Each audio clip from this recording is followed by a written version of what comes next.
Hello, everybody, and welcome back to Making the Argument. Yesterday, we talked a little bit about the responses that was coming out of Trump's raid on Maduro.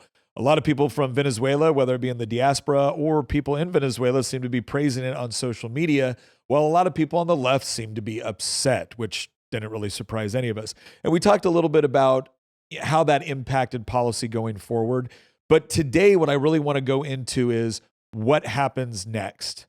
And by that, I mean, I want to do kind of a brief overall analysis of what is the situation on the ground in Venezuela. What should we expect with respect to our response? Because Donald Trump said in his press conference that we were essentially going to run Venezuela as part of a coalition that would obviously include people from Venezuela. But there's a lot of work that needs to be done to establishing a government, establishing security for that government, establishing security for the population, as well as for the strategic infrastructure, which is going to be highly necessary in order to make sure that this government can stand on its own 2 feet. And how much is the United States going to be on the hook for all of that? That is what we are going to discuss today on Making the Argument. So without any further ado, let's jump right into it. First thing I want to do is give everyone kind of, let's do Venezuela at a glance here. So Venezuela is home to about 28.4 million people. Now, one of the things that you need to understand is that like millions of people left Venezuela over the last 5 to 6 years. There's a massive diaspora that has left Venezuela as a result of the economy tanking several years back. And so it's important to understand that while that's the current population, there's a ton of people that had to flee. 85% of the population lives in urban areas. Now, the reason for that is if you actually look at the geography, there you go. There's the geography of Venezuela. So you've got the coastal regions, which are heavily populated, and then you've got this river basin here, and then you've got the highlands in the southern portion as you get close down to like the Amazon over here in the far south of the country, and then you have elements of the Andes over here on the western portion of the country. So the vast majority of your population is living in this area right here. So you've got Caracas with about 3 million people, Valencia, Maracay, Maracay. I'm going to screw that up, so I'm not even going to try. But that's where it's at, and obviously it's a predominantly Christian, specifically Catholic country. That's kind of the overall population. So as you can imagine, right, as things go forward, these population centers right here and right here are going to be critical to control. All right, that's going to be absolutely essential. I think right now Venezuela has, I think, around 5 cities with more than 1 million in population. Yeah, 5 right there. And then there's 65 cities in Venezuela with a population of more than 100,000. Now, those numbers, again, could be a little bit dated based off of the immigration issues that took place, but that gives you an overall kind of once over the world, the population and where it is at in the country. This has to do with the main global exports. So crude petroleum, that's their big one, right? 4 billion. Petroleum coke, scrap iron. We're going to talk a little bit too about some of the minerals in Venezuela, because this is also a potential source of revenue, both with legitimate mining, but also a lot of illegal mining that's going on. And when you look at where some of that mining is located, it's not in those densely populated areas, right? For obvious reasons. It's going to be in some of the more mountainous terrain. And that's actually going to provide a mechanism where, based off of who controls it, that's going to be a funding source for potential fighters. Who are Venezuela's trade partners? Well, again, it's 50% the United States. This is as of 2023. Obviously, that has gone up and down based off our relationships with Venezuela. But you can also see the other major partners: China, Spain, India, Brazil. Brazil is the only one that is their only major trading partner that actually shares the continent with them. The rest of them are overseas trading. And as you can imagine, as the United States goes into this, you're probably not going to see as much trade with China going forward. Turkey, India, we'll see what happens with respect to the United States, maintaining shipping lines, Spain, obviously, but the United States is going to become a much more critical trading partner for Venezuela as a result of this.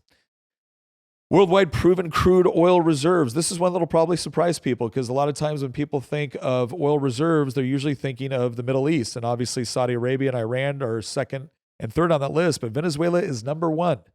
And that's both within their territory, and we're going to go through the river basin where a lot of that oil is actually located, but then also offshore as well.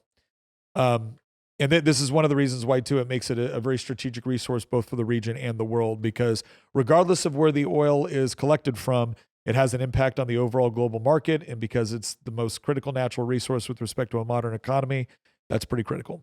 All right. Venezuela's political leadership. Now, this is where we need to do some splaining. Because right here, if you look at this big jump, right, this big jump, it looks like, well, my gosh, Hugo Chavez was doing a great thing. He comes to power in 1999, and by 2006, 7, I mean, things are just going to gangbusters, right? It goes from 50 billion here in the 1987, 1990 region, and then just catapults up here to 300 billion in GDP. So obviously, Chavez was doing something incredible, right? No, the price of oil just shot up exponentially.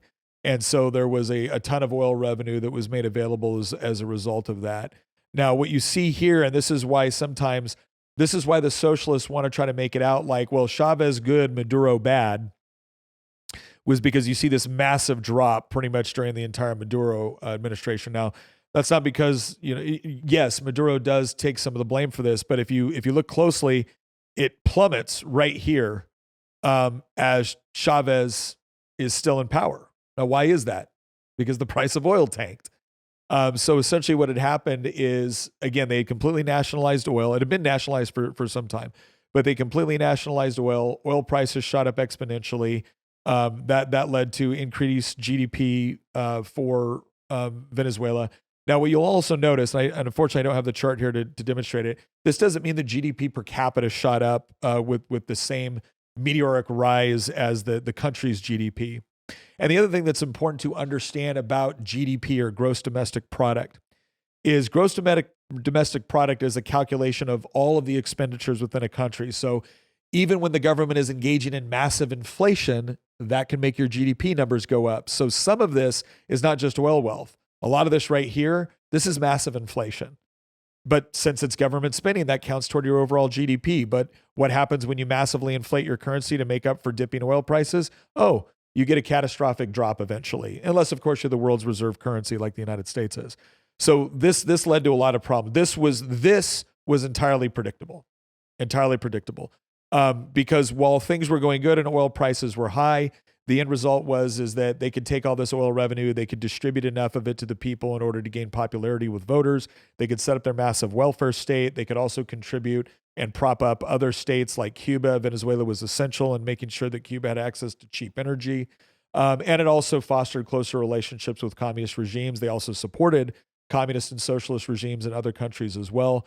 But when all of a sudden the oil price party started to dip, now all of a sudden they didn't have enough revenue in order to justify all of the spending that they were engaged in. And again, socialist politicians, they're reliant on being able to hand out money.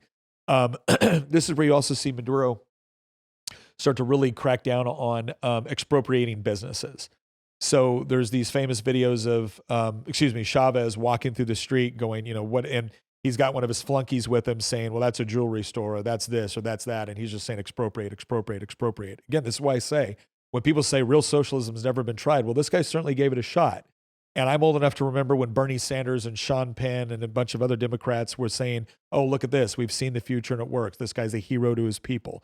Well, not so much. So you have the huge drop off right here in the 2012 standpoint, just a massive drop. And as you can see, it actually dips below to where it was in 1985. So that's catastrophic. And you had some slow growth and then it drops again. And this is kind of where we find ourselves overall. The other thing to keep in mind here is because oil had dipped off, it wasn't just that the price of oil had decreased significantly. They had not invested in their oil infrastructure because, and this is a common plague with nationalized industry, is they don't invest sufficient amounts in updating their equipment and maintenance or anything like that.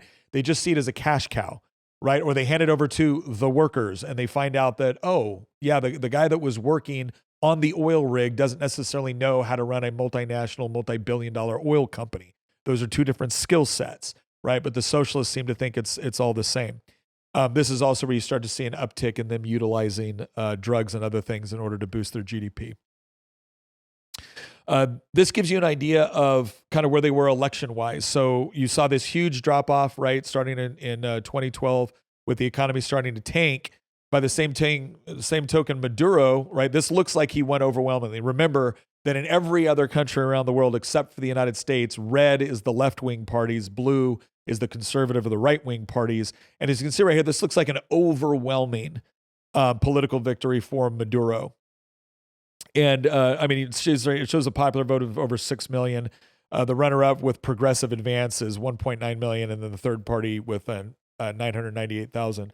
So this was plagued with having some of the lowest voter turnout in recent history of Venezuelan elections, and it was largely seen as, again, Maduro essentially cooking the books in order to win this election. So even though it was largely criticized as not being a fair and open election, especially since they had kind of dissuaded certain opposition parties from running, it still looked like he had overwhelming support. And this is, by the way, this is results by municipality in Venezuela, if you're wondering kind of what that represents. But as you can see, a lot of support here in Caracas, a lot of support over here and the other high population centers. But then you also see it down here in the south as well, over in this region. This area, not quite as much, which we're gonna point out a little bit later on why that's important. But take a look at this map, because now I'm going to show you the one from 2024. So this is 2018. Here's 2024. Very different results. Now, here's what you need to understand.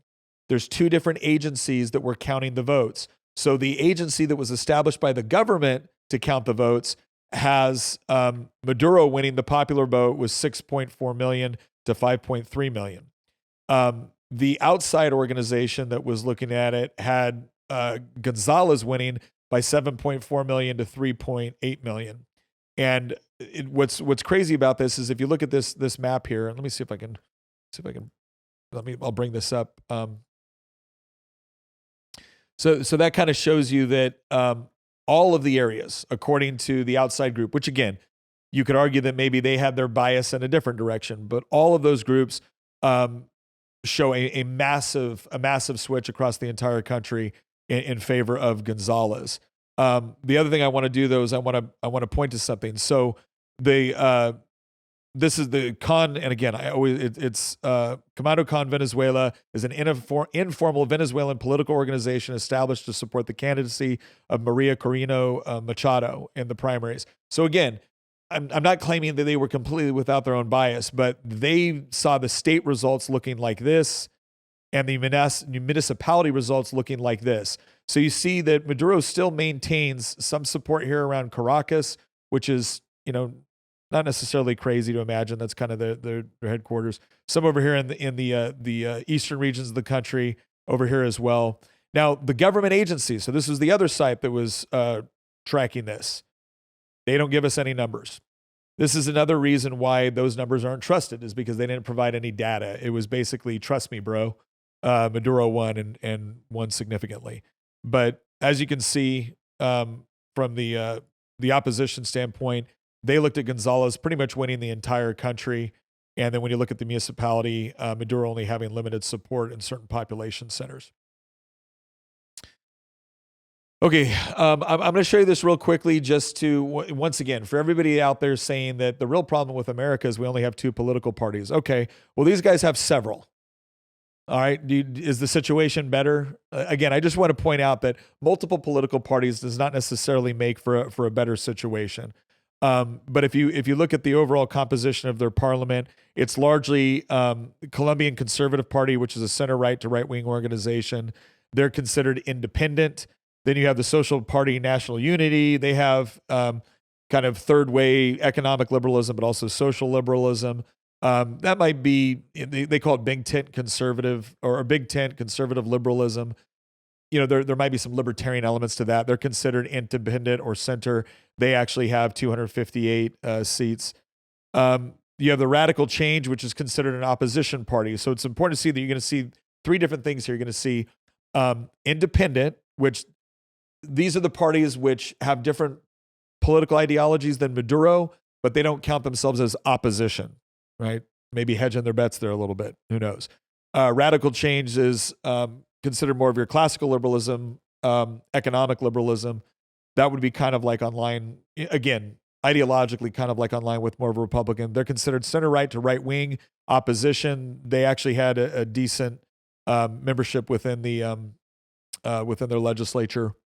Then you have the Colombian Liberal Party. This is part of the coalition. They're center left to left.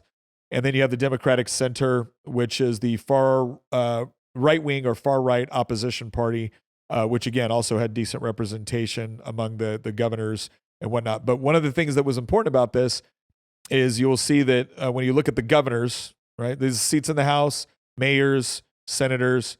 When it comes to the governors, you saw a lot with the Colombian Liberal Party, and they actually tried to do their best to consolidate control over that because it gave them control over some of the more strategic areas where the resources were at as well. Right, so this is just giving you an idea of how many different political parties with some degree of backing. Right, you get into these other ones as we scroll further down, and maybe you got like 5 seats here or there, one seat here or there, a couple mayors or things like that. But you don't have the same level of overall support. But when a country all of a sudden has a massive change like this, the leader's gone, and you had a dictatorial leader that was essentially silencing opposition, it begs the question for which of these parties are going to see themselves as having a strong enough following within the population to potentially lead a government. So it's not necessarily guaranteed that whoever the United States wants to be in charge is going to be in charge. You're going to have a lot of different organizations, a lot of different political parties that potentially see this as their opportunity to take their rightful place within when it comes to leading Venezuela. So just, again, something to keep in mind for what the situation on the ground looks like. This is what I wanted to show too. This is from 2013 Venezuelan presidential election result maps. The reason why I'm pointing to these two things, when you look at the pink here and the pink here, so these two circled areas, this is where a lot of your oil infrastructure is in Venezuela, right? When you go here, this is a lot of your mining, a lot of your minerals. That Venezuela has, it's rich in minerals as well in certain regions. So this is your mineral area of Venezuela. These are your two major oil areas in Venezuela. And I'm gonna show you some other stats too that really highlight how important these areas are. This also represents, so you saw those two circles. This is kind of like zeroing in on this is the East Venezuela Basin province. So you can see this kind of goes into the offshore as well. There's a part of the reason why Venezuela was also kind of saber rattling against Guyana is as more reserves were kind of discovered in the offshore component. Who controls that region depends on kind of, again, the more coast you control, the more you can claim the offshore oil resources. And then the Orinoco Oil Belt Assessment Unit, that's right here. That kind of falls within that circle that we were showing earlier. This is the offshore portions and onshore as well. And then this is the Orinoco has been fairly well developed over time, but that's a lot of where your major oil resources are coming from. This kind of goes into, Venezuela's got a shadow fleet that is also shipping oil because they've been sanctioned before. There's been embargoes. And so they have a certain part of their fleet that is out there in the open that is operating and some that is operating kind of undercover. What it's also caused them to do is, again, they had to come up with kind of more of an elaborate mechanism for both refining the oil, taking it, and shipping it out. One of the things that happened after 1976 was when they completely nationalized oil was, again, governments are not good at actually maintaining those resources. They see it as a big piggy bank that they raid in order to pay for their military, pay for their goodies, pay for votes. But when it comes to reinvesting and making sure that you actually have a sustainable resource, they're not as good at that. You also saw a huge brain drain from Venezuela. So everybody that had resources to flee since about, 2015 or so, they fled. And so a lot of the talent, a lot of the skilled labor, a lot of the people who have the technical expertise to do these things, they left the country, which left Venezuela leaning more on, going to places like Russia and China for additional resources. That's why the joke, a lot of people on the left in America say, oh, America's only interested in Venezuela for the oil. There's a lot of people from Venezuela going, why do you think China and Russia were interested in Venezuela? It wasn't for our recipes, right? Okay, next. This gives you a far more elaborate view of the oil infrastructure in Venezuela and kind of where it's currently at. So the important part to look at right here is you've got what's already been established. You've also got the areas where it's still being explored and developed. But you've also got the major river going through here. That's the Orinoco, and I apologize if I'm pronouncing that wrong, but the Orinoco River oil belt going through here. So this can be some kind of difficult terrain, but it's also strategic terrain. The idea that you will be able to successfully pay your military and your police force without getting this up and running, because again, what is Maduro relying on heavily to pay a lot of his troops right now? Drugs. Well, clearly we don't want to take over and manage the drug trade, right? We want there to be legitimate resources that can be utilized. We have the technical expertise, but one of the things that's important to understand about this is a lot of this is in disrepair. So there may be a lot of oil wells, pipelines, gas pipelines, refineries on the map. That doesn't mean that they're operating at full capacity. There could be, we don't fully know at this point just how much time and effort is going to have to go into getting it up to full capacity. This is some of the offshore stuff. You can see Exxon, Shell, others that are also operating in this particular area. This is the part I wanted to read off because again, this is a critical part of the overall strategy for how do we get it up and running. In the 2 decades separating Venezuela's export highs from its current levels, the country's oil industry has been beaten down by chronic underinvestment, corruption, and a state-controlled model that has largely let infrastructure rot. In Venezuela's oil fields, rigs have fallen apart and been robbed by thieves while spills go unmanaged. At the country's ports, infrastructure has fallen into such disrepair that it can take up to 5 days to load a supertanker, where it once took only 1 day, according to Bloomberg.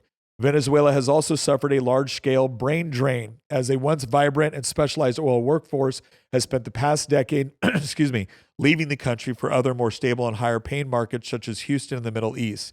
In sum, a rebuild of Venezuela's oil industry will not be simple by any means. Looking at potential capital expenditures alone, President Trump said he expects the U.S. oil industry to spend, billions of dollars on the effort.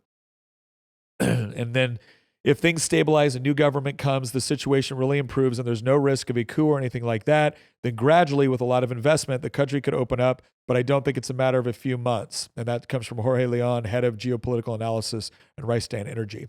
So this gives you an idea, that kind of gives you an overall idea of one of the most important things to consider as the United States goes into this. Because there's some people that are already talking about like, oh, well, this is going to impact oil prices almost immediately. It could, but there's so much work that needs to be done. And the big question that we have is, what are forces that are potentially loyal to Maduro, or maybe just anti-American, anti-US? It could just be left-wing forces that are operating. We're going to get into some of the cartels, terrorist organizations, criminal organizations that are operating within the country. It remains to be seen on what they're going to do, because it could cost hundreds of millions or billions of dollars to get this infrastructure operating at the capacity that we need it to be the viable industry in order to sustain the Venezuelan economy. But that comes from just having to repair what's there.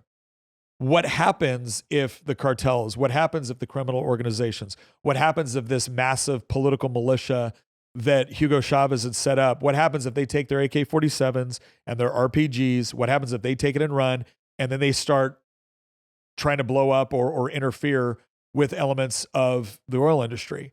Well, your oil workers and your tech people are not going to come in there. They're not going to deal with that. You're going to need security forces. Is it private security forces? Is it the Venezuelan military? Is it Venezuelan law enforcement? Is it U.S. military? You're going to have a sizable security force dedicated not only to protecting the government, not only to protecting people and the normal carrying out of law enforcement duties, but to protect this massive oil industry and the infrastructure associated with it. And as you can see by this map, it's significant. This is a large geographical space. And so that's going to be the question. What is the U.S. commitment going to have to be in order to ensure that this runs at a capacity capable of sustaining the government and military forces? Because what was one of the biggest mistakes we learned from Iraq is that if you go in there and you say, okay, Saddam Hussein was a Ba'athist, Ba'athist's bad. If you're a Ba'athist in the military, your services are no longer needed. Do they just go home and find other jobs? Well, no, because what you typically find in socialist economies like this is one of the reasons why they have such large militaries or large law enforcement, or they have these large militias that are that pretty much operate as political police, right? Is not because their country actually needs that military in order to fight against foreign invasion. No, they need it because it ends up being a welfare payment for young men. Because the economy is not advanced enough, and because they make it so hard to run a business, and because they expropriate businesses. So now you've dried up all of your foreign investment, because who wants to invest in a country where the government will just arbitrarily come in and nationalize it? So how do you sustain it? Well, if you have a massive oil industry, then you take the money from oil and then you beef up your military and you provide these kind of do-nothing jobs within the bureaucracy or within government spending programs or within your military. Okay, well, what happens when the oil industry can no longer sustain that? Okay, well, your welfare programs dry up, but you still got to hold on to power. Where if you can't hand out money to buy votes, how do you maintain power? Well, you take the money you have left and you pour it all into a military and a law enforcement that will make sure that you keep power. And since the young men with the guns are the ones that can police the streets and keep everybody in line, that's who you cozy up to. This is a tale as old as time, right? If you actually had a diverse, robust, free market economy, then what would have happened is that the Venezuelan economy wouldn't have become so dependent on a single industry. Yes, it would have been largely dependent on that one, in part because it's massive. But it would have actually developed in other areas as well. This is why when you look at robust free market economies, the economy of Great Britain at one time was heavily dependent on things that it's no longer dependent upon. Why was it able to do that? Why was it able to navigate those changes? Well, because when people in your country are allowed to invest or engage in new business ventures, or they're allowed to move money from one place to another in order to keep up with the economic trends that are taking place, you have stability associated with that. And the people that are really good at predicting that succeed, and they start businesses and they hire people. And that way, even when one industry goes down, there's still other industries which can absorb the workforce. But when it's a centrally planned economy run by idiots, guess what happens? This is why it's so important to understand. It wasn't corruption that did this to Venezuela. It was socialism. And socialism is, by its very nature, horribly corrupt. Right? Corruption exists in any type of economy, any type of government. But it is exacerbated in centrally planned economies because the power doesn't come with somebody owning property and then engaging in voluntary transactions. No, your power in a centrally planned economy comes with how close are you to the government. Not how good are you at your job, how close are you to the government. Well, that's how the Venezuelan economy was run, and look what happened. Okay, next what I want to do is I want to jump into some of the other factors. So we've talked about where are the population centers. We've talked about where are the strategic resources with respect to oil, minerals, et cetera.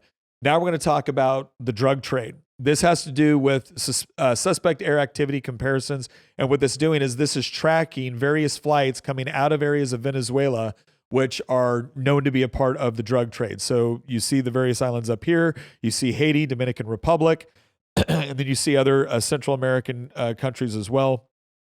These are all the various flights that U.S. has been tracking that, again, they think is suspicious drug-related activity. This is the evolution of ex-FARC. So FARC was a communist rebel group, largely operating in Colombia, but they also ended up kind of taking over a lot of the drug trade in Colombia. But then you see where they've kind of moved over, and they're also operating within Venezuela as well. So again, ex-FARC mafia's presence in Venezuela. This has to do with the humanitarian situation and economic cooperation. So large-scale smuggling has enhanced criminal groups' profits in 2021. Exports from Colombia to Venezuela stood at $331 million, a fall of over 95% from its 2008 high. Guerrilla presence on the Colombian-Venezuela border. This is where you get organizations like ELN, FARC, EPL. These are largely, most of these groups set up as socialist communist groups, leftist guerrilla groups, but they all became or most of them at some point became heavily dependent on the drug trade, kidnapping, among other things, in order to stay in power. And a lot of them operate in, your harder rural areas, mountainous regions, jungle regions, etc. The National Liberation Army, that's the ELN. This is one of the groups that's still operating in Venezuela. That's going to be something we potentially have to contend with. Again, Marxist-Leninism, you're going to see that as a common thing with all these groups. National Liberation Army was founded in 1964 by Fabio Castano and other Colombian rebels trained in Cuba. Go figure. The group included urban intellectuals influenced by Che Guevara and Fidel Castro. Again, you look at these guys have been operating for a long time and are still operating. So you see these, peace negotiations taking place, attacks by the United States, Catholic Marxism, which is a total misnomer. But it's reasonable to believe that this is an organization that will still be operating in various areas of Colombia that we may or may not have to deal with. Tren de Aragua, this is, again, a large multinational criminal organization, which is headquartered in Venezuela, but they're responsible for a wide array of criminal activity, drugs being one of them. Estimated membership in this group is 7,000. This is the one that Trump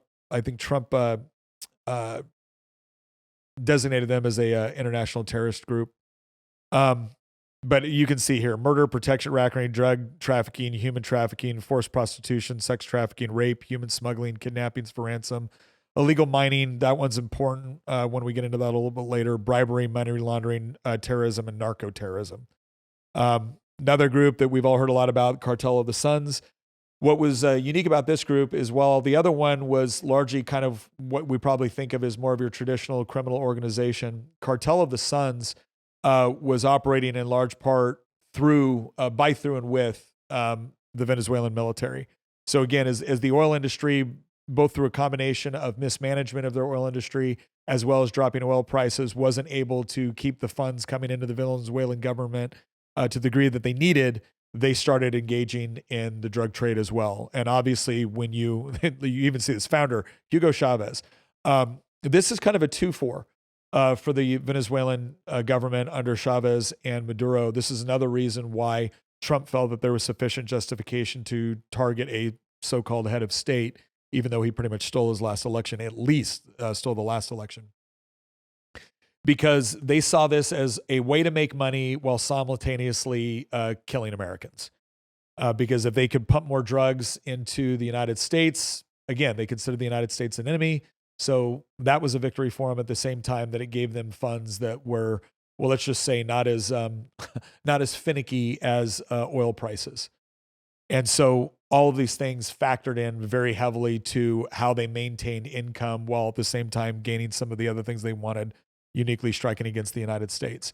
And speaking of maintaining income, this would be a great time for us to talk about Lear Capital. That's right. I want to thank Lear Capital for helping to sponsor this episode. If you are interested in how you protect your financial future so you are not completely at the mercy of inflationary monetary policy or a stock market, which might at any point be influenced by factors outside of your control, well, a great way to do that is to add precious metals to your portfolio. And Lear Capital has some great ways to do it. In fact, you can get your free investor kit that includes a $4,500 gold report, AI, and silver report, plus IRA guide if you're looking to roll over some of your retirement savings into gold and silver IRA. No obligation. This is just free information. In fact, you can get started today. Again, no obligation. Just call up Lear. You can call them up at 800-707-4575. That's 800-707-4575. Or you can visit nick4lear.com. That's Nick, number 4, Lear.com. Again, what do you got to lose to find out a little bit more about how you can hedge against inflation? Because let's face it, there's a reason why gold is over $4,000 an ounce. And it's not because our monetary policy is doing that great, right? So again, you don't got to put all your eggs on one basket, but you definitely want some eggs in this other basket. Go check them out. And once again, we thank them for sponsoring this episode. Okay. So we talked about Cartel of the Suns, the problem there. Another thing that we're going to have to contend with, and we don't know to what degree yet, is the militia of Venezuela as well as the army of Venezuela. So I'm going to go into this Bolivarian militia of Venezuela. This was set up, or it was kind of rapidly expanded by Hugo Chavez. It's a paramilitary militia. You've seen some people, especially from the left, going, "Oh my gosh, we're screwed. Maduro has activated his 4 million militiamen." Whatever, right? I'm sorry, but when you look at this militia, I'm not saying that it's not something that we have to consider. This is not an organization that would be capable of standing toe to toe with the United States military in a conventional fight. The real concern with an organization like this is that you essentially have tens of thousands, at a minimum, you have tens of thousands of young men in this militia all over the country, which have a variety of small arms. And you can see some of the small arms they have here, whether it's FNFALs, AK-47s. But then this is another one that is, some of the issue, and that's the portable anti-material weapons, the machine guns. These are the sort of things right here when you look at the potential. Oh, sorry, let me scroll up here a little bit more. When you look at the potential, whether it's going after armored personnel carriers, whether it's going after infrastructure, whether it's going after helicopters, which are going to be, you saw how important helicopters were to the initial raid in Venezuela in order to get Maduro. We have every reason to believe that they would continue to be an important resource for maintaining security in the country. These are the sort of things that are of some concern. Now, again, there was a big hoopla when Russia was first giving these various man-pad weapon systems to the Venezuelan military. And what would this mean for the Venezuelan air defense? What sort of threat would it pose to the United States military if we came after them? Well, we saw with the initial raid, you really didn't see much. And in fact, I think there was one video of an individual trying to use one of these man pads, and not only did it not hit his target, but radar picked it up immediately, and that guy got pink misted pretty quick. So the important thing to understand is this is not going to be something where it would it is not a significant enough force to defeat U.S. military personnel or even organized Venezuelan military that is well trained and well led. The equipment differential is significant. What it can do is cause a whole lot of problems. Now, one of the big questions here is how many members of this militia were, diehard believers in Chavez or Maduro versus how many people that were essentially just kind of either press ganged into a local militia unit or were receiving some sort of pay or compensation that made it worth their while to do so. A lot of these organizations are not necessarily willing to die for their country, or at least not for Maduro or Chavez, who's clearly dead at this point. But it's a question of if they have some training, if they have some access to military equipment, if they have some access to things like man pads or RPGs or things of that nature, are they going to sell it on the black market? If they can't find gainful employment, are they going to sell themselves to cartels or whatnot? Basically, sell themselves to the highest bidder. And that's the part where you have to start to look at, okay, that's a significant concern. That's something you have to take into consideration.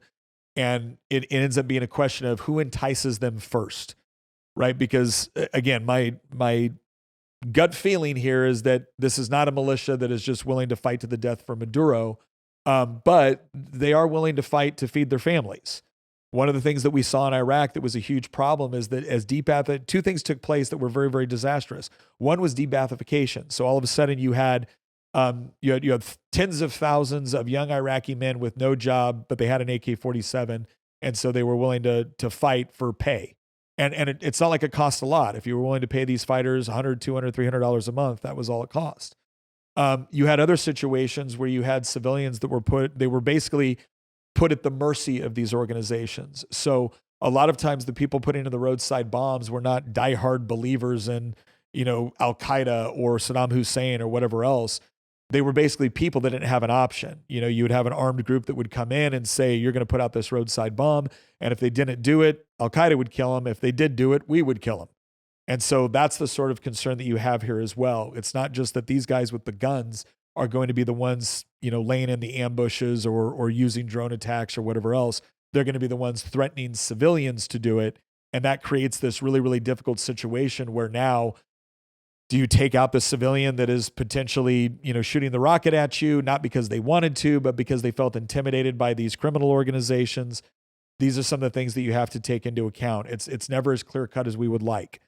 When it comes to the army of Venezuela, I'm going to go through here, and we're not going to go through the whole history and whatnot of this. But when we look at the composition, the size of the Venezuelan army, again, we're not talking about a unit that possesses the ability to stand toe to toe with the United States military. One of the things that I always warn people about is they will do things. They will engage in what I call Excel spreadsheet warfare, which is to say they add up the number of tanks, the number of personnel, and they say, oh my gosh, this is a formidable force.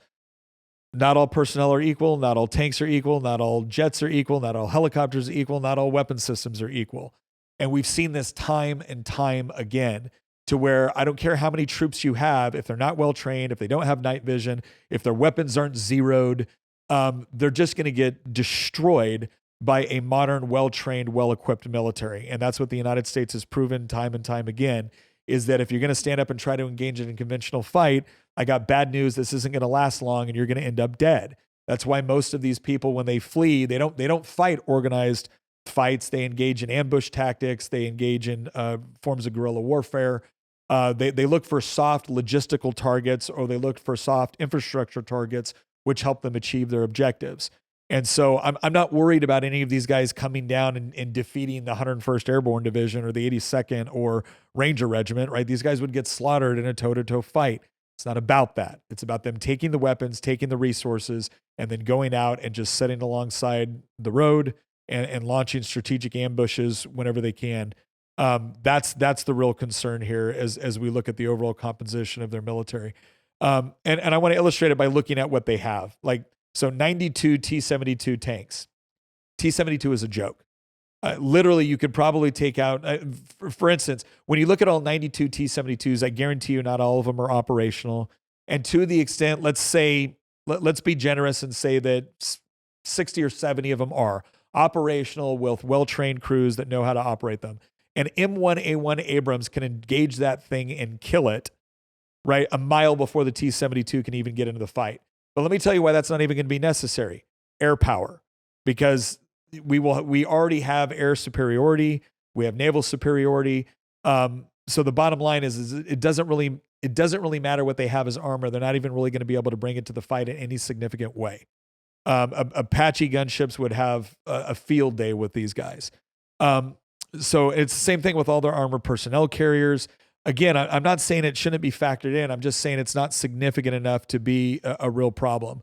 Where you really get into some of the issues is with your anti-tank guided missiles, your recoilless rifles.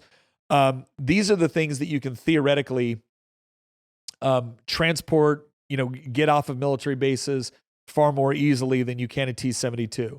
A T-72 for, the Cartel of the Suns, it is just an easy target for us to take out. It's easy to identify and easy to take out. It really actually doesn't convey as much combat power for them in the long run as some of these smaller munitions and the man pads, things of that nature.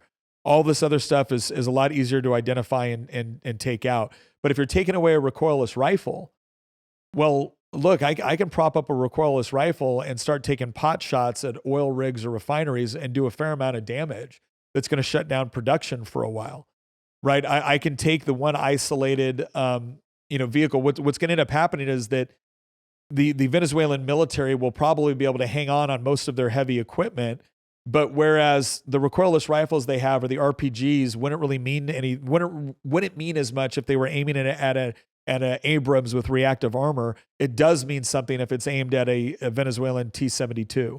So again, the primary concern is not their tanks, it's not anything else. It's these sorts of weapons that can be used to cause casualties in ambushes. Again, not worried about their Air Force, not worried about their helicopters. Some of these long-range, medium-range missiles, this is one where I think it's a little bit harder to predict on whether or not they would actually try to use something like this and to what ends. Like what would they achieve from doing it? Because theoretically they could try to aim some of this at you. Like again, if they were able to get this into an area where they could secure it and then shoot it at infrastructure, maybe these point defense ones, again, these are the ones, the 9K 33-8 Igla S. These are the man pads. It's the anti-air, shoulder-fired anti-air, the Mistral, which is French, the RBS 70, which is Swedish. These are the ones that could cause some damage. And let me tell you why these are the systems that I'm more concerned about than their T-72s or anything else. If the United States goes down there and we have to bring significant security forces, and later here in a minute, I'm going to talk about what sort of forces we might bring to bear. These are the ones where if you have a Chinook carrying troops from one location to another, and one of these takes it out, all of a sudden, you have 10, 12, 13, 20 U.S. casualties all in one foul swoop. That's the sort of thing that greatly impacts the way that we have to conduct air operations. It's the sort of thing that shows up in the American press. It's the sort of thing that Americans, to include myself, are really leery about right now. We've seen too many Americans die in wars that we couldn't. Again, we've seen too many Americans die to trade out the Taliban for the Taliban. And it's going to be really easy to make those sorts of comparisons if all of a sudden a couple well-placed surface-to-air shoulder-launched weapons take out some helicopters and Americans die as a result of it. These are the things that could really show up in the news. And again, this is the part I need to emphasize. Guerrillas, the Taliban did not defeat the United States military, right? Just like the Viet Cong or the North Vietnamese didn't defeat the United States military in Vietnam. Did that keep the North Vietnamese from winning Vietnam or taking over the country? No. Did it keep the Taliban from not taking over Afghanistan? No. Their target is to do things that will convince the American voter that it's not worth the effort. And the American voter is in a very, very fragile position right now, and for good reason. The United States military has spent too much blood and treasure in areas of the globe for which there wasn't a great deal of American interest involved, or the threats that we were sold on in order to justify the wars proved to not be as significant as we were told. And it certainly didn't justify going in and engaging in nation building in countries that were not interested nor conducive to setting up parliamentary democracies. Now, the situation in Venezuela is different, and we need to recognize that. But we also need to recognize that your average American voter is not going to dig into the nuance of all of this. They're just going to see more Americans dying in a faraway land and wonder why we're doing this. And so if you're a rebel trying to get the United States to back out of Venezuela, you're not trying to take out, you're not trying to win pitched battles with the United States military. You're just trying to create enough casualties to convince the American voter that it isn't worth it. I think that's enough of going through here. You guys get the point on what we're talking about. I want to briefly talk about some of the other issues that go into this. Part of it is, U.S. foes and allies denounced Trump's crime of aggression in Venezuela at UN meeting. One of the things that I think is also going to come from this is we're going to see that we just don't care what the UN thinks anymore. I don't think it's necessarily likely, but I think we could see something in the not too distant future where American citizens, there's a critical mass of Americans that really wonder what is the point of us being in the UN. And if they go through this process of constantly using the platform of the United Nations to prop up dictators, to prop up countries that hate us, while, again, constantly being mired in scandals that the UN regularly finds themselves in while not being able to actually impact anything positive, I think most people are going to look at that and wonder, why are we doing this anymore? Why are we a piggy bank for an international organization that hates us, hates a lot of our allies, and really does nothing except rack up parking tickets in New York City and help foster and help give people like Somalia the opportunity to sit as a temporary member with respect to the UN Council, or Sudan on the Human Rights Committee. Like, these are the sort of things that just completely insult the sensibility of Americans when the UN will let stuff like that go and then get really mad when we take out a socialist dictator. So there's this book where it goes into this whole idea of the return of the strong gods, and it's this idea that the post-World War II international order is dead. We're not playing by the same rules anymore. We just don't care anymore. So the UN, the International Criminal Court, what can they really do to the United States? And the answer ultimately is nothing. And so why are we propping these organizations up that commonly work against our interests and largely have been co-opted by the left to the extent that Western countries and our idea of the ideal with respect to representative government is even represented in places like the United Nations, it's usually represented by factions within those Western countries, which are absolutely dedicated toward more socialist political policy, really, really failed energy policy, and liberal ideology, right? They're more interested in pushing, transgender operations in Uganda than they are achieving anything of any actual value. And that's the part where we're really seeing some issues here. There's other issues in the region, too, that we need to take into consideration. Colombian president says, I will take up arms again if the U.S. invades. Again, my whole thing there is we'll see what they can actually do about it. The Colombian government right now is essentially run by, I believe, a former rebel and a communist. And a lot of the drugs that Venezuela is smuggling in the United States originate in Colombia. Colombia is still one of the mass producers of cocaine, but they can smuggle it over into Venezuela and then they can ship it out that way because, again, they have the full force and help of the Venezuelan military. So it's this whole idea of Colombia is going to talk a good game. And I don't know that President Trump is actually going to engage in direct military operations against Colombia. But depending on how much Colombia tries to subvert our efforts over there, it'll be interesting to see what takes place because this current leader of Colombia is, again, absolute enemy to the United States, in my opinion, and horrible for Colombia. The other thing we want to talk about here very quickly is Cuba. Cuba, obviously, one of our largest, or one of our, not largest, but one of our longest opponents in the region. Something of an embarrassment to the United States that a communist country would survive that long. The only reason it's been permitted to survive that long is because at one point it was backed up at least in part by the Soviets, and so it was about not escalating conflicts any further than they already were. And two, it just didn't really have much of an impact on the United States overall. But Cuba has increasingly. Cuba at one point was the big exporter of communist training and support and resources, either through Cuba or the Soviet Union. And now it's heavily dependent on countries like Venezuela, which have far more resources than the small island of Cuba does. And so you've got a lot of people now talking about the potential of, well, great, let's imagine Cuba, but not communist. And what would that mean for the region and for the United States? And so all these factors play in. It's not just about what's happening in Venezuela. If you look at elections that are going on all over South America right now, you have this kind of back and forth that was taking place where the left had started to win election after election after election. And I'm not talking about left wing like Democrats. I'm talking straight up communist parties winning national elections in their respective countries. But now there's been a backlash, and so in fact, I'll point to this map right here. You can kind of see the divides that are actually taking place in South America. And you see some similar divides taking place in Central America right now. But the latest elections have favored right-wing parties, parties that are far more likely to have favorable relationships with the United States, whether it be Javier Milei in Argentina, the recent elections in Chile. The idea that Peru or Bolivia would be electing right-wing governments just kind of seemed ridiculous. For a while. And so that's where we're at. We're seeing more of this. By the same token, you got Brazil, Colombia, Venezuela, still pretty heavily in left-wing camps. I mean, Brazil is a part of BRICS, right? Which is largely an attempt by China and Russia to set up alternative alliances, currencies to rival the United States as the world's reserve currency.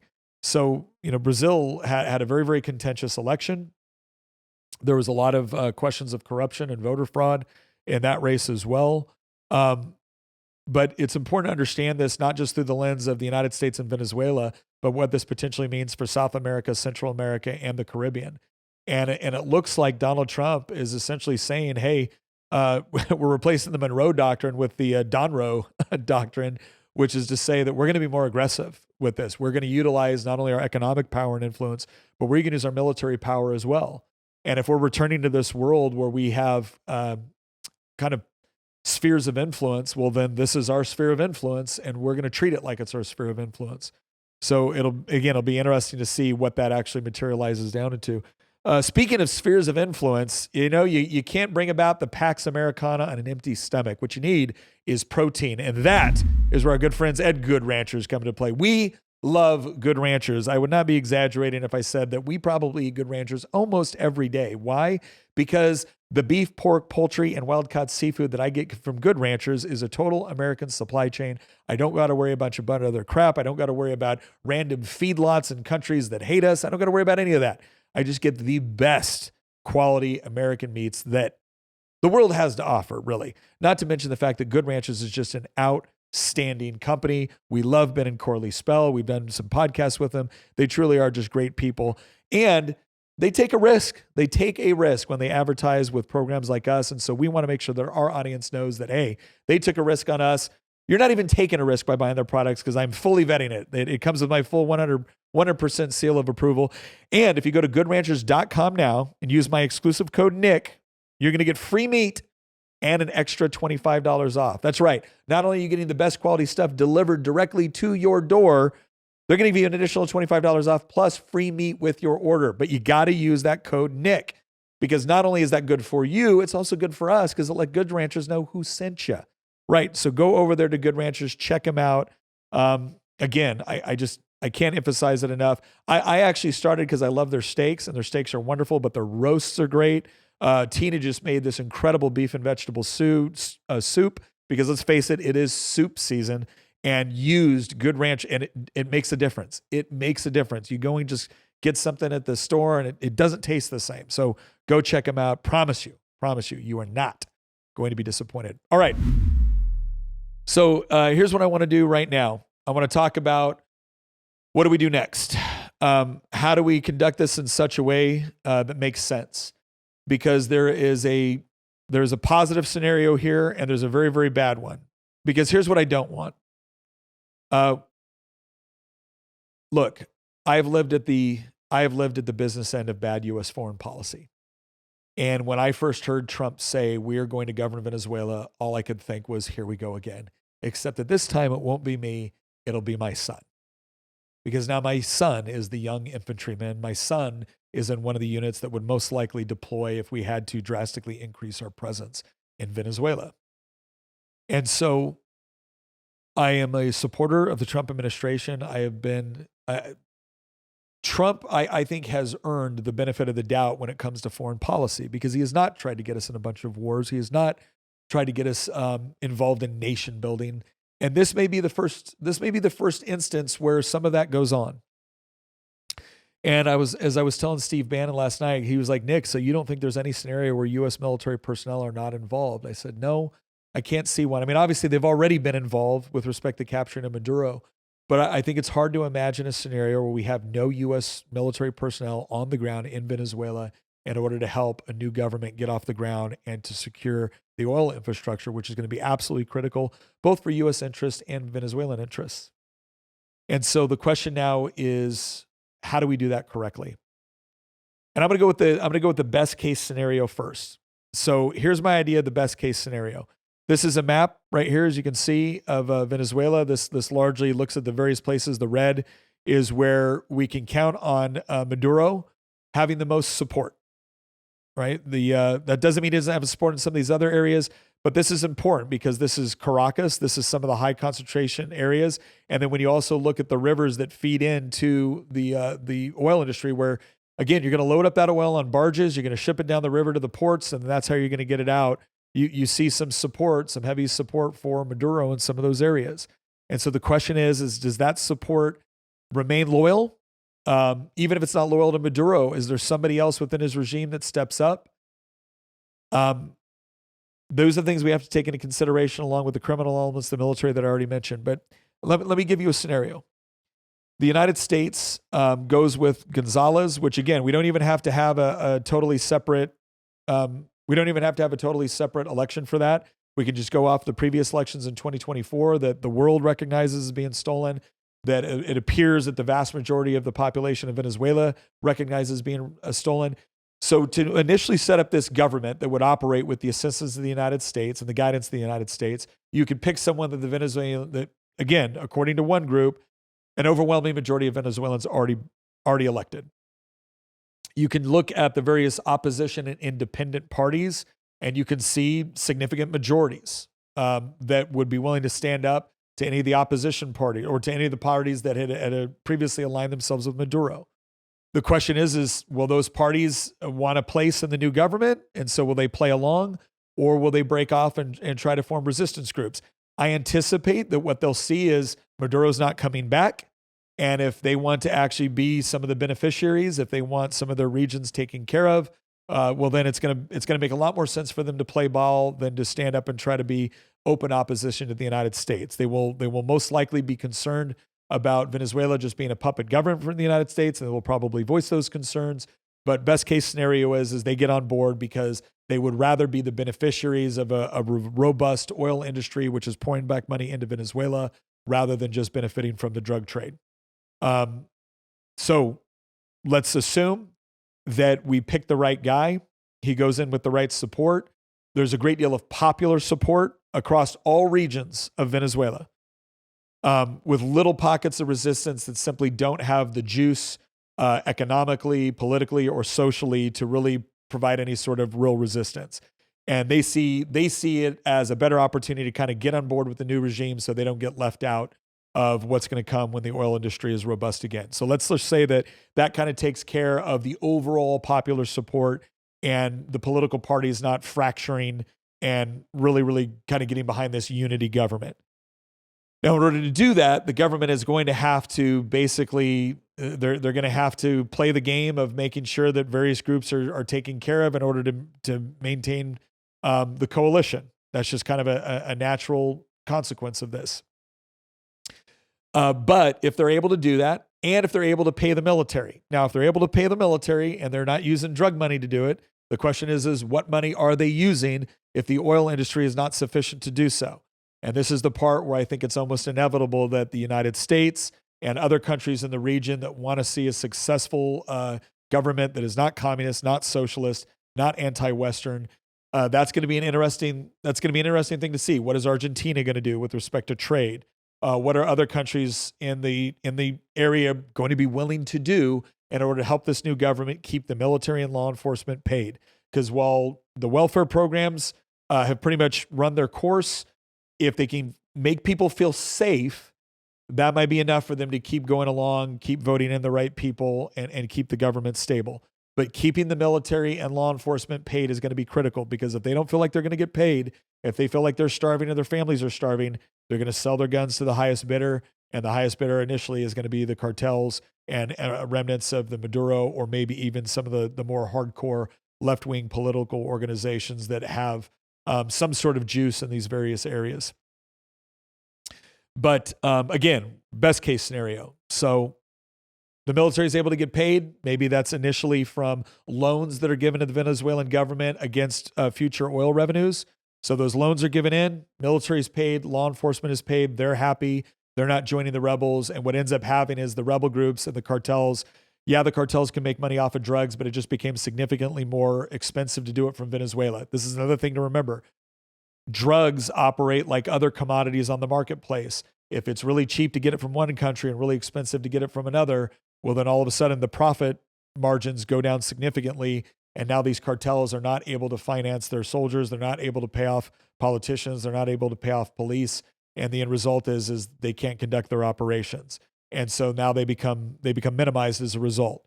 So let's also assume that all of a sudden the drug trade is no longer as profitable because of heavy presence of U.S. military forces, and they're no longer getting the support of the Venezuelan military in order to easily traffic. It now becomes significantly more expensive to traffic.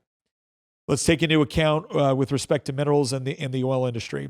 Best case scenario, we get in there, again, limited U.S. military presence for two purposes. One is to train and advise the Venezuelan military. That would be a job that would be best carried out by Army Special Forces. Why? Because Army Special Forces is the only unit in the military that is specifically designed around counterinsurgency, unconventional warfare, and foreign internal defense, right? All three of those things are going to be all three of those skill sets are going to be very important. Plus, 7th Special Forces Group is focused on Latin America. That's their bread and butter. So you got a lot of Spanish speakers. You got the right people to go in there and to train and advise local military forces. So with what Green Berets are often referred to as a combat force multiplier. So one 12-man ODA can be responsible for training and advising a 500-man battalion. right? And those numbers can fluctuate, but this gives you an idea of how a limited number of U.S. forces in a semi-permissive environment could go down there, train, lead, advise, and create a successful military presence, a competent professional military presence in Venezuela. Some of the other forces that you could see come in to provide additional support for oil infrastructure. Depending on where operations start initially, you might need more boots on the ground for that. These are the sort of things where you could see additional support from anywhere from Ranger Regiment to other elements like the 101st Airborne Division, potentially the 82nd.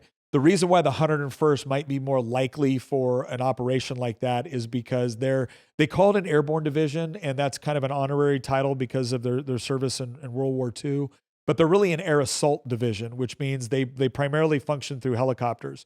And when you look at the terrain, when you look at the initial raid that took place, it would kind of make sense for a highly mobile unit like the 101st if you needed additional support. And I don't think the whole division would go, but you could see a brigade rotation coming down to potentially provide additional security for the oil infrastructure because that's going to be so critical.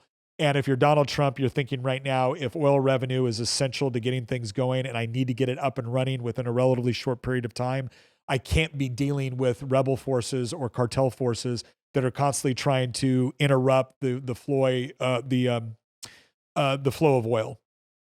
And so if you come in with a heavier footprint initially, you might be able to stamp that out and get it to a point where you mitigate that risk.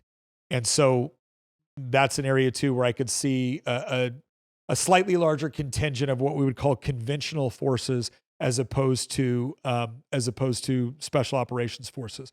Now, another way that you could do that is you could do it through independent contractors, or you could do it through an element of the Venezuelan Venezuelan military that was heavily advised by special forces elements. Even though 7th Special Forces Group is the one that's responsible for this area, just like Iraq and Afghanistan, all 5 groups plus the 2 National Guard groups were all deploying to Iraq and Afghanistan. You had 1st group over there, which has Asia, 5th group, which has the Middle East, 3rd group, which has Africa, and 10th group, which has Europe and North Africa. So you would probably see every Special Forces Group being called upon in order to pick up the slack, with 7th Special Forces Group kind of taking the lead or running like what we call the Siege of Sodif. So there is a way that you can potentially pull this off with naval power, air power, and special operations forces only, working with select groups within the Venezuelan military and law enforcement in order to provide the sort of security that you need in Caracas, because you need to secure the capital. And then the 2 major regions, I got this area up right now so you can see it. You have the major oil regions down here in the in the northwestern portion of the country, and then over here in the eastern portion of the country as well. If you can secure that, get the refineries going, get the rigs going, you could be in pretty good shape.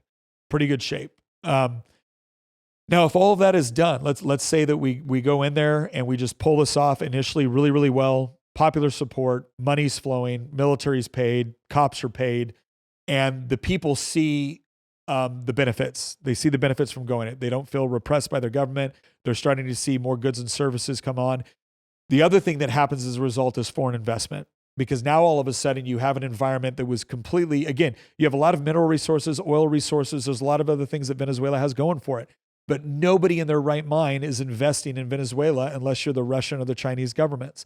Well, now you're potentially opening up this entire country to foreign investment, because the agricultural resources in Venezuela are incredible as well. So there's all kinds of potential for people that are willing to take a little bit of risk, but believe that things are going to get better. So within 6 months to 12 months, you start to see, you don't see a lot of major attacks. You're not dealing with Islamists, so you're not going to see like suicide bombings and things like that. You see an area where 8 million Venezuelans who are part of the diaspora who fled Venezuela they didn't want to leave. And now they're willing to come back. Now they're willing to bring that expertise that they initially left the Venezuelan oil industry. They're willing to bring that back because now they have an opportunity to actually make good money and maybe build a life for their families and their homeland.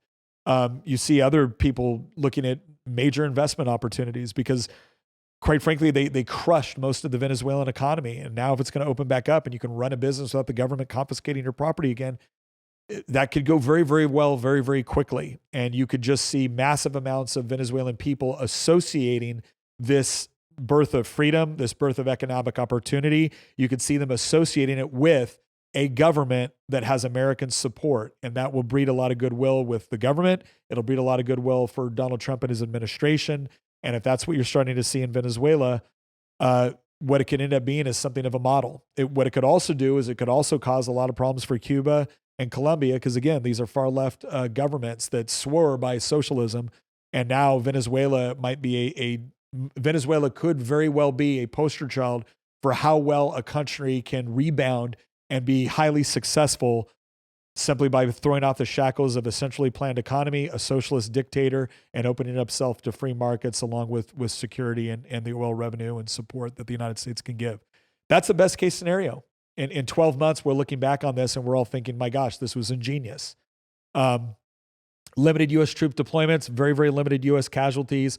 The only investments that the U.S. made was loans against future oil revenue that Donald Trump will insist upon, but he will do so in a way that makes sense both for Venezuela and the United States and our long-term strategic interests.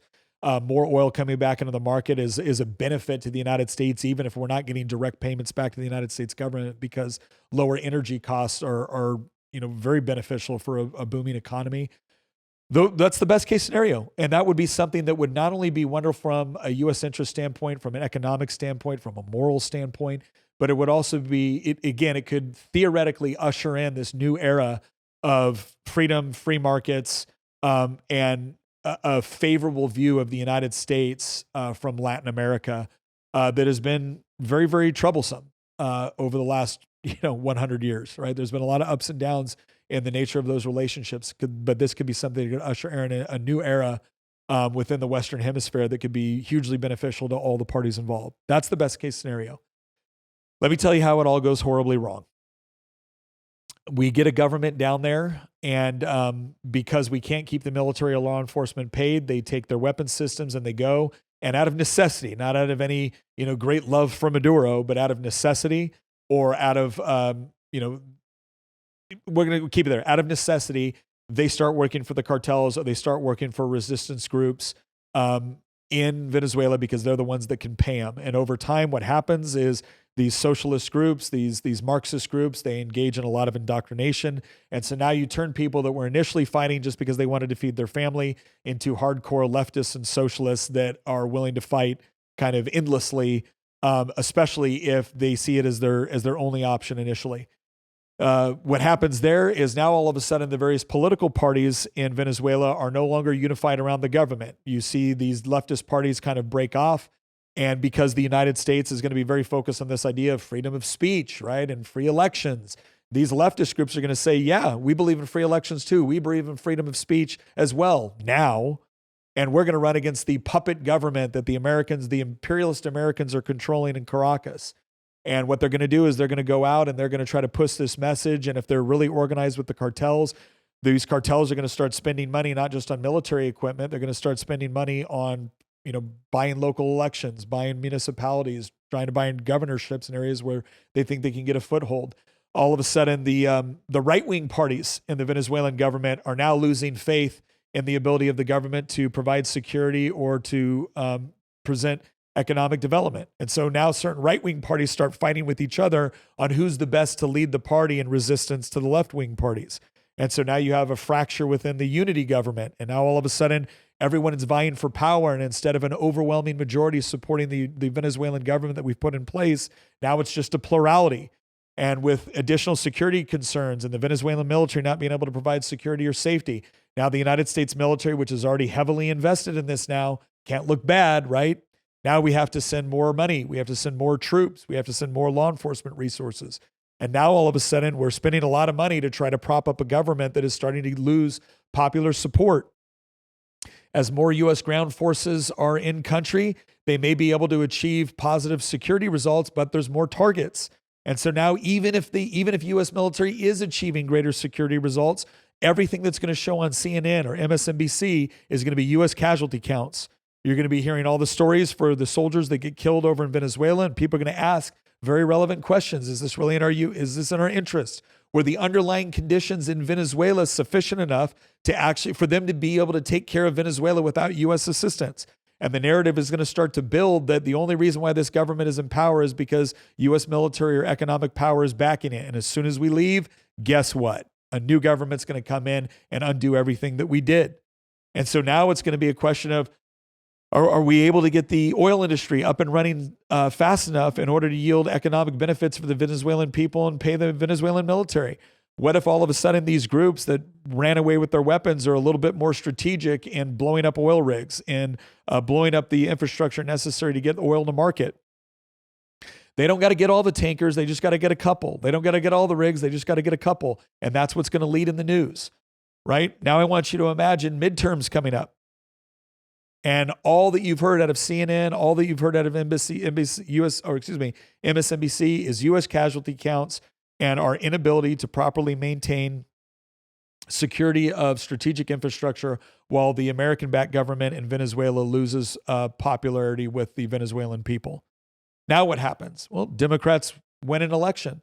Now they take over the House of Representatives or they take over the Senate. What do you think happens now?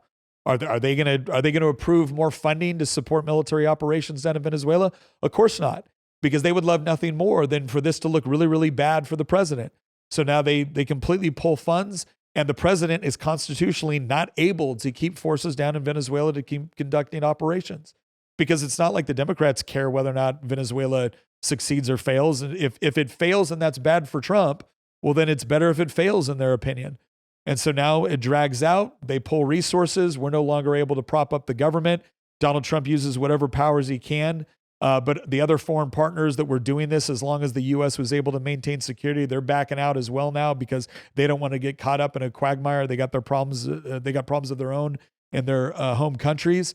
And now what ends up happening? The government fails because it doesn't have U.S. military or economic support. Republicans lose not only in the midterms, they lose the next 4-year election because they didn't keep their promise to stay out of foreign wars and focus on domestic issues. And now we have Democrats not only screwing up foreign policy, but we also have them screwing up domestic policy. That's how this goes bad. And we need to be honest about this, because if we're not prepared for what could go bad, then we won't properly plan. And I don't just mean that as the United States military and government, because obviously they have far better intelligence than I'm operating off of right now. They have a far better understanding of what's going on the ground than I do right now. But here's what I know. Whenever politicians get involved in foreign adventures like this, and I'm not saying all of them are bad. I'm not saying all foreign adventures are bad. But whenever they get involved, they get invested. And what ends up happening is when the narrative change, when the facts on the ground change, they're not willing to pull back. They want to double down because now it's a part of the legacy. And what we need to be prepared for is let's do this is let's be honest about what's going on. Let's be honest as facts change on the ground, and let's be willing to change with them if necessary to make sure that U.S. interests are always what's up front. Because there is a way that this can be done that could theoretically change the course of history in Latin America for the foreseeable future in a way that is beautiful for the United States and for the people in those countries. And there is a way where we get dragged in to another war that, yeah, we could win militarily. Yeah, we could win economically if we are willing to actually spend the blood and treasure. But let's face it, the American people at this point are not anymore. We've got enough problems at home. So I'm not saying that we should all pull out now. I'm saying that we got to be honest about the situation on the ground as it currently sits, and we got to be honest about the situation as it develops and we engage. Because I would love to see that future where Cuba is free and Colombia is free and Brazil elects a better government and Venezuela is free and a strategic ally. And now a country with the largest known oil reserves in the world is a strategic ally of the United States instead of China and Russia. I think that's something worth working toward. I just want to be honest in how we do it. Well, I hope you have found that informative. I hope this was a good rundown of potential best case, potential worst case scenarios. Obviously, we could spend days talking about all the various details. All that I meant to do here was give kind of that 10,000 foot level to talk about how this could potentially transpire, what could take place, so that we're prepared for it. That we can argue for what works, that we can push back against what doesn't, and in the end, keep American interests at the forefront of the conversation. Once again, thank you very much for joining us, and we'll see you next episode.